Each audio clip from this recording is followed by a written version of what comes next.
Good evening and thank you for joining us for KREM 2 News at 11. Let's get started. A Spokane mom and her teenage son are behind bars, accused of committing a drive-by shooting in North Spokane. Several other teens were in the car, including one who lived at the house being targeted. Tonight, that teen's mom says she's afraid of her own daughter and is planning to move out of the state. She explained her situation to KREM 2's Kyle Simchuk in an exclusive story. Well, since juveniles are involved here, we're not going to use any last names. We talked to Christy tonight, who said her daughter refuses to come home.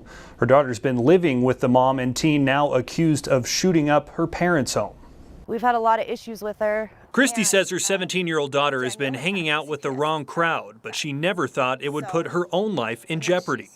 I didn't think it would escalate to her wanting to kill us over nothing. It started March 13th when Christy got a call from Spokane police, telling us to pick up our daughter, that she was involved in a felony hit and run. Her daughter's belongings were at a friend's house, so they drove her there. Once inside, Christy's daughter refused to come out. Then another mom named Danielle got involved. It was like a big altercation. I just kept saying, I just want my daughter. She said that she was a Piru gang member, a blood gang member, and that she was going to shoot up my house, she was going to kill us. And I didn't take her seriously because she's a mom. Christy left without her daughter. 4 days later, bullets ripped through her house. I heard gunshots at 10:30 at night. I was in bed. Christy got out of bed and went to the living room and saw the SUV circle back. I think that they were shooting at my car that time. Christy says she recognized the car as Danielle's. She called 911 and a short time later, Spokane police pulled it over. They say Danielle was in the driver's seat with 6 other teens in the car. One of them had a gun in his backpack. I'm shocked. I'm still completely shocked. And I'm shocked that my daughter would bring these people here. My daughter was with them. Like, she brought them here. They had no idea where we lived. Danielle and the other teen were arrested. Christy's daughter was not. She's still living at Danielle's house with other teenagers. We drove by tonight and saw several police cars parked outside. Officers were talking to someone at the door. She has messaged her dad and threatened him more, saying basically it's not over, and there's lots more threats coming from her. Christy and her husband are trying to move on, quite literally. They're moving to Las Vegas without their daughter. Reporting in Spokane, Kyle Simchuk, KREM 2 News. New tonight, the U.S. Department of Housing and Urban Development announced more than $4.3 million for Spokane. The money will provide funding to help people and families experiencing homelessness move into permanent housing with access to supportive services. The money will also fund domestic violence support projects. Some other organizations the funds will go to include Volunteers of America, Catholic Charities, the YWCA, the City of Spokane, and SNAP. Now to our night beat with a quick look at the day's top stories. Car thefts are skyrocketing across the state this year. Last year, there were about 4,500 car thefts statewide in January and February. This year, almost twice as many have been stolen. I think it's some of the best evidence I've seen of how that change in the law has affected, directly affected numbers of auto thefts. Possible reasons for the spike include COVID restrictions limiting the number of people being held in jail. Also, law enforcement reform, which forbids police from pursuing someone in a stolen car unless the person is drunk or dangerous. In the first 79 days of this year, the city of Bellingham has seen 176 stolen cars, and that works out to be more than 2 a day. Spokane police say a man who overdosed on drugs assaulted paramedics and tried to steal medical equipment after they revived him with Narcan. Spokane police were called to help just before 2:30 this afternoon at the Tent City near I-90 in Freya. Officers decided not to arrest the man and believe he was just scared, waking up to people working on him. Officers will, though, forward the case to prosecutors who will have the final say on if charges will be filed. Paramedics were able to get that stolen equipment back, they said. Well, you might see more speed limit signs popping up in neighborhoods across Spokane. The city is starting the Neighbors Drive 25 campaign to promote pedestrian and traffic safety. The yellow signs advise drivers of neighborhood speed limits.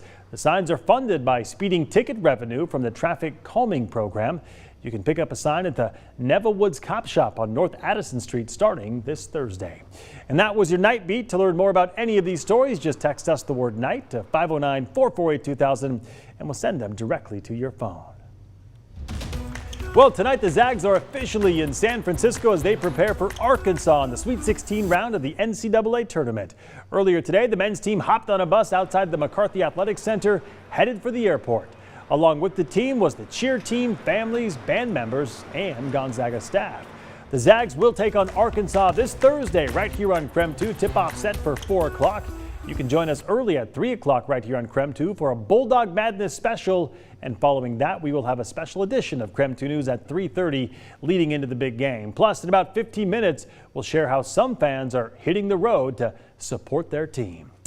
Well, tonight ahead of President Joe Biden's trip to meet with NATO leaders, Biden says Vladimir Putin's, quote, back is against the wall. This comes as concerns are raised that Putin may resort to using chemical or biological weapons to regain the upper hand.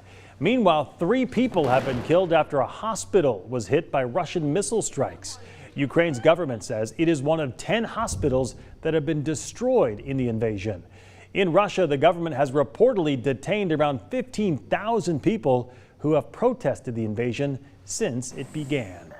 In your national news tonight, a pretrial hearing was held for the parents of a suspected high school shooter in Michigan. James and Jennifer Crumley are charged with 4 counts each of manslaughter in the shooting that killed 4 students and injured several others. They're accused of making a gun accessible for their child and failed to intervene when he showed signs of mental distress. Their next court date is set for April 5th. I did my duty to hold the defendants accountable in light of the evidence and the information that was presented to me. Day 2 of confirmation hearings for U.S. Supreme Court nominee Ketanji Brown Jackson. She fielded questions about her time as a federal judge and as a defense attorney. During questioning, Judge Jackson said the First Amendment applies to conservatives and liberals equally. The Second Amendment is a fundamental right, and landmark rulings regarding abortion are settled law. But she refused to weigh into the debate over whether the court should be expanded, calling that political. Well, my goodness, take a look at that. Video of a car getting swept up in the high winds. Somehow it actually landed back on its tires and just kept on rolling. The threat for severe weather across southeast Texas continued today after the same storm system destroyed homes and injured several people. It is bringing the possibility of tornadoes, hail, and flash flooding. Most of the Houston area has since been dropped from that tornado watch. Meanwhile, the National Weather Service also confirmed a large and dangerous tornado near New Orleans. This video shows some of the damage in the Arabi neighborhood. One person has also died in the storm, along with several others who are injured. According to the power company there, Entergy Louisiana, nearly 4,000 customers were without power tonight. All right, let's talk weather here locally. Kind of a gloomy day across the inland Northwest, but meteorologist Jeremy Lagu assures us that things are warming up tomorrow, even in the 60s. Right, Jeremy? Oh, we're doing it. It comes with a little bit of cloud cover, Mark, but Thursday's the day we get sun. Looking forward to that. Let's take you outside and let you know what's happening. Right now we're in the mid-40s here in Spokane. A little bit of cloud cover takes us into the evening, and that's the case for much of the inland Northwest. 40s and cloud cover overhead.